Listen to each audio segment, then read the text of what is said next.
Welcome to the Military Breakdown Podcast. Great to be here. Today we're going deep, really deep, into a pretty significant development over in the Indo-Pacific. That's right. We're talking about the recent U.S. NMESIS deployment in the Philippines. Exactly. And this isn't just, another routine exercise. It feels like a really strategic move, doesn't it? Oh, absolutely. It's got ripple effects across the region, especially with, tensions being what they are. So our plan today is to unpack what NMESIS actually is. Why putting it in the northern Philippines is such a big deal. Particularly with exercise Balikatan 25 coming up. Right. And of course, how China's reacting to all this. We'll look at the broader context to the Luzon Strait, other U.S. capabilities. And even touch on that whole West Philippine Sea naming issue. It's all connected. Think of this as your shortcut, your guide to understanding a critical piece of a, frankly, very complex puzzle. Okay, let's dive right in. The NMESIS system itself. Yeah, what's the lowdown? Well, NMESIS, it stands for Navy Marine Expeditionary Ship Interdiction System. Bit of a mouthful. It's relatively new. Developed for the U.S. Marine Corps, came into service around 2021. And it's significant because... Because it's the Marines' first ever ground-based anti-ship missile capability. GBASM, they call it. Okay, first GBSM. Yeah. So break it down for us. What are the nuts and bolts? Right. Two main parts. First, you've got the missile itself, the Naval Strike Missile, or NSM. NSM, heard of that one. Yeah, it's pretty high-tech, stealthy, long-range. We're talking over 185 kilometers, maybe even more than 200, some say. Wow, that's quite a reach from land. It is. And it flies low, sea-skimming, just under the speed of sound, like Mach 0.9. So harder to detect. Exactly. And for the final bit, it uses an imaging infrared seeker. Meaning it doesn't blast out active radar signals. It just sees the target, making it, again, much harder to spot and counter. Clever. And it packs a punch. Oh, yeah. 120-kilogram high-explosive warhead. Yeah. Good for ships, big and small, even some land targets. And who makes these? It started with Kongsberg in Norway, but Raytheon builds them in the U.S. now, too. Cost around $2.2 million a piece back in FY 2021. Okay, that's the missile. Sounds impressive. What's the other piece? That would be the RG Fires carrier. ROGI Fires. Yeah, ROGI stands for Remotely Operated Ground Unit for Expeditionary Fires. Think of it as an unmanned launcher. Unmanned? So no crew on board? Correct. It's mounted on a JLTV chassis. That's the Joint Light Tactical Vehicle from Oshkosh. So it's tough, mobile. How mobile are we talking? Pretty mobile. Can do 70 miles per hour on roads, 45 off-road. Got a decent range, too, 300, maybe 400 miles. And it carries the NSMs? Yep. Either 2 or 4, depending on the setup, launched vertically. And the really interesting part is how it's controlled. Go on. It can be operated remotely, or it can actually follow a lead vehicle all by itself, autonomously. Huh. Flexible. Very. And it's designed for speed. Set up and ready to fire in just minutes. So it's not just about the missiles. It's about this whole mobile quick deploy package. How does this fit into the Marines' overall thinking? It's central. This is a key part of their Force Design 2030 plan, and this concept called EABO, Expeditionary Advanced Base Operations. EABO. Right. Heard that term a lot lately. The idea is to have these small, agile, but really lethal units that you can quickly put onto remote islands or contested shores. To do what exactly? Deny the area to enemy ships. Precisely. Sea denial. And these units don't necessarily need their own radars right there. They tap into a wider network, get targeting data from elsewhere. It's all part of this multi-domain kill web concept. Okay. And how are these things actually organized? Who operates them? They'll be part of what are called medium-range missile batteries, MMSL batteries, within the new Marine Littoral Regiments, the MLRs. MLRs, right, those new formations. Yeah. So a battery might have, say, 2 platoons, and each platoon has maybe 3 MMSL sections. Yeah, section is. A section would typically be a leader vehicle, the command element, then up to 3 of those unmanned RG Fires launchers, and a command and control vehicle, all based on that JLTV. Gotcha. And the C2 vehicle pulls it all together. That's the brain. Coordinates the launches, gets the targeting info in from all sorts of sensors. Okay, that gives us a really good picture of the system itself. Yeah. Now, the deployment location. Northern Luzon, maybe the Batanes Islands. Why there? Location, location, location. It's all about the Luzon Strait. Putting NMESIS there puts that critical waterway within range. Explain the Luzon Strait's importance for those who might not know. Sure. It's the gap, the maritime corridor between Taiwan and the Philippines. It's narrow, maybe 220 miles across at its tightest, huge for commercial shipping. Militarily. Absolutely critical. It's the main route for China's Navy, the plan to get out into the Philippine Sea and the Pacific, and vice versa for the U.S. Navy, including subs. So if there was, say, a Taiwan conflict, The Luzon Strait would be ground zero, a major, major flashpoint, no question. so putting NMESIS within range is a very deliberate move. Hugely deliberate. It lets the U.S. threaten enemy ships there without having to sail its own big, valuable warships right into the teeth of the problem. It's about sea control, leverage. Complicates things for China. Massively. Think about a potential blockade of Taiwan. NMESIS sitting there makes that much, much harder for the plan. And it's worth repeating, this is the closest U.S. land-based cruise missiles have ever been positioned to mainland China. That's a stark point. So the main U.S. goals here are deterrence, maritime security. And readiness. Showing commitment to allies like the Philippines, pushing back against China's assertiveness in the South China Sea.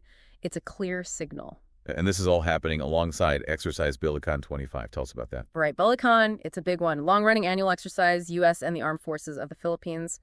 2025 is the 40th iteration. 40th? Wow. Yeah. Runs April 21st to May 9th. About 14,000 troops, mostly U.S. and Filipino. But interestingly, observers this year too. Australia, Japan is there for the first time. Czech Republic, Poland, Colombia. Japan's presence is notable. It is. The whole exercise is being framed as a, quote, full battle test, a defense rehearsal. Pretty serious stuff. And NMESIS's role in Balikatan, will they actually fire it? No live firing plan for NMESIS itself, but they will use it in simulated maritime strikes, operating out of northern Luzon and the Batines. How will they get it there? That's part of the exercise. U.S. and Filipino Marines will practice airlifting the launchers, using U.S. Army helos and Air Force transport planes, setting up these Fires Expeditionary Advanced Bases. So testing the whole deployment and targeting process. Exactly. Validating the concept, making sure the U.S. and Filipino forces can coordinate smoothly. It's all about ironing out the wrinkles. And the exercise scenarios themselves. Very relevant. Defending against missile attacks, practicing how to stop an island invasion, and even a SINKEX, a sinking exercise where they target a decommissioned ship. A SINKEX always gets attention. It does. And these scenarios aren't just pulled out of thin air. They come from the ongoing defense planning between the U.S. and the Philippines. Okay, so the U.S. and Philippines are practicing deploying this potent new system. How's China taking all this? Predictably, not well. Not well at all. I imagine not. They see it very negatively.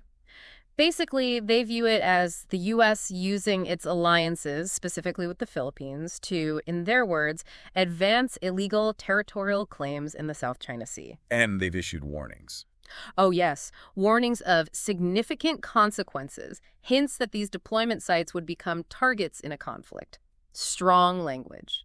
Any specific comments that stood out? Well, one Chinese military expert was quoted saying NMESIS directly threatens ships in the Bashi Channel, that's a key part of the Luzon Strait, and that it could hit PLA naval forces if China were conducting operations related to Taiwan independence forces, as they put it. So China sees this as directly linked to Taiwan, not just the South China Sea. Absolutely. They've explicitly stated they oppose the deployment of these kinds of missiles in the Philippines, saying it undermines regional peace and stability. Have they connected it to other U.S. systems? Yes, they point to the earlier deployment of the Typhoon system, the one that can fire Tomahawks and SM-6s also in the Philippines. Right. China's narrative is that the U.S. is building this layered strike network, long, medium, short range, aimed right at their southeastern coast, the Taiwan Strait, the Bashi Channel, the northern South China Sea. A comprehensive threat, in their view. Yeah, so a significant perceived escalation from Beijing's perspective. That's certainly how they're framing it. And they're making it clear that hosting these systems, from their point of view, puts the Philippines in the crosshairs. Okay, besides NMESIS and Typhoon, what other U.S. military elements in the Philippines are relevant here? Well, foundational to all this is the 1951 Mutual Defense Treaty.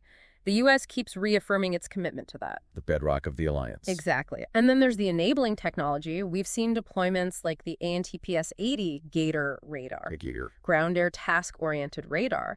It's run by the 3rd Littoral Anti-Air Battalion, crucial for watching the airspace, supporting maritime strikes, making sure friendly aircraft don't get in the way. Airspace awareness is key. Definitely. And systems like MADIS, the Marine Air Defense Integrated System, have also been mentioned. That's designed to provide close-in air defense for assets like NMESIS launchers, protecting the protectors. And the overall U.S. presence, the bases. That's been growing again too, hasn't it? The reactivation of bases, particularly on Luzon, just underscores how important the Philippines and Luzon specifically is in U.S. strategic calculations right now. Let's circle back one more time to the Luzon Strait. You've hammered home its importance, but just crystallize it for us again. Okay.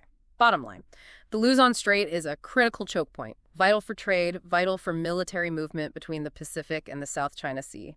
Everyone's watching it, above and below the water. And in a conflict. It instantly becomes, a super missile engagement zone, an NMESIS, extremely dangerous territory. Deploying a NMESIS there, a land-based anti-ship system, that's a really significant, almost unprecedented move by the U.S. Marines in that specific context. Okay, one last piece of context. The West Philippine Sea labeling, where does that fit? Right, the naming. The Philippines officially calls the waters within its exclusive economic zone and continental shelf the West Philippine Sea. As opposed to the broader South China Sea. Exactly. And China, of course, strongly objects to this, given their sweeping claims over most of the South China Sea using their 9-dash line map. So while not directly about NMESIS mechanics. It's part of the background radiation, isn't it? It reflects the core sovereignty disputes and the alignment between the U.S. and the Philippines in pushing back against China's claims. The U.S. uses the term, acknowledges the Philippine position. It's all part of that bigger geopolitical landscape. So wrapping this all up, what's the key takeaway for you, our listener?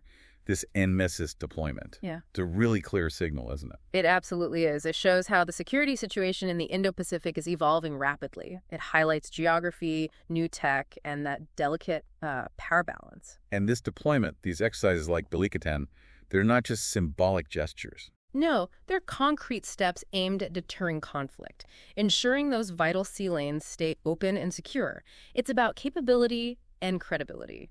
And China's reaction really tells you how significant they view this move. It highlights the complexities, the high stakes involved. Definitely. So we really encourage you listening to think about these implications. What does this mean for stability or instability in the region? Yeah, what does it signal about the future of naval warfare with these powerful land-based anti-ship missiles becoming more prominent? Let us know what you think. Drop your thoughts, your questions in the comments below. Please do. And if you found this breakdown helpful, share it with anyone else trying to get their head around these critical military developments. And of course, make sure you subscribe to the Military Breakdown podcast. We'll keep bringing you these deep dives into the defense and strategic issues that matter. Thanks for tuning in.